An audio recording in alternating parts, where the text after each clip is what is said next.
Right, welcome back to a brand new video of the Targeted Individual Program, Targeted Individual Experience. So on the bus, wow, let me tell you, when people are conditioned a certain way, before I got on the bus and somebody was coming out, and so I stepped back off the bus and didn't realize there was like a whole bunch of people behind me. So I turned around, it was majority women. So I stepped aside and I let them get on the bus. And some of them wanted to argue with me. I'm like, go ahead, man. Oh, yeah. I'm like, are you really going to argue with me? I'm trying to let you get on the bus first. And you're really going to stand there and argue with me? But that's black women for you. When you're, and I'm always being considerate of women, black women, right?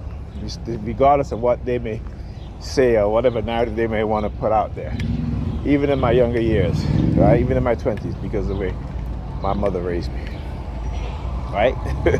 Sometimes that rearing was not good, particularly when it comes to identifying some of the predator females and the narcissistic personality types within females.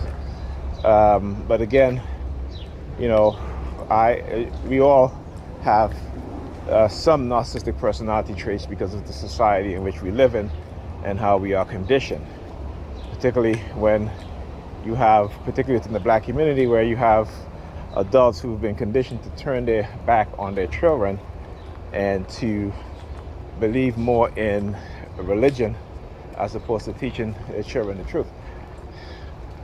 All right, so then what you have is basically a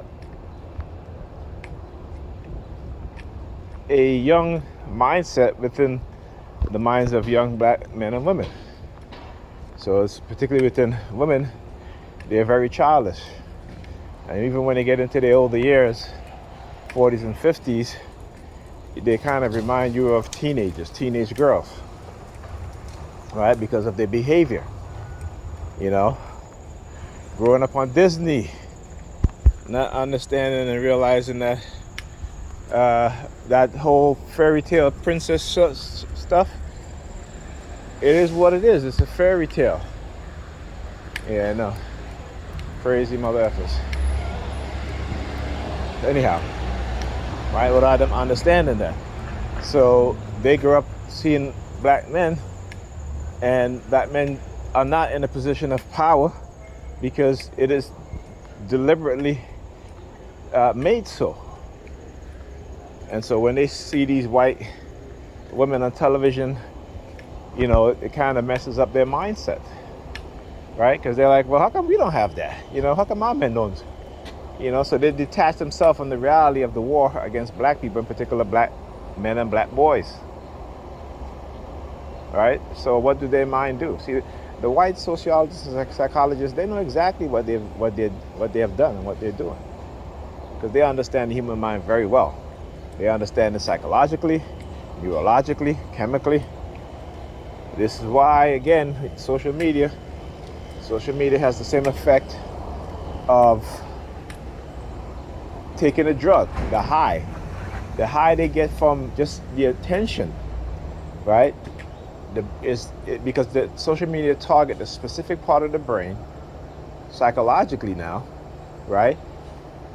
That same region that also have the chemical processes, or the chemicals in which you feel good, right? Which you feel excited, right? So when something happens and we're happy, that's a high, right? So social media is created, and the contents of social media is created, and how they put stuff on your timeline on social media is to do that, right?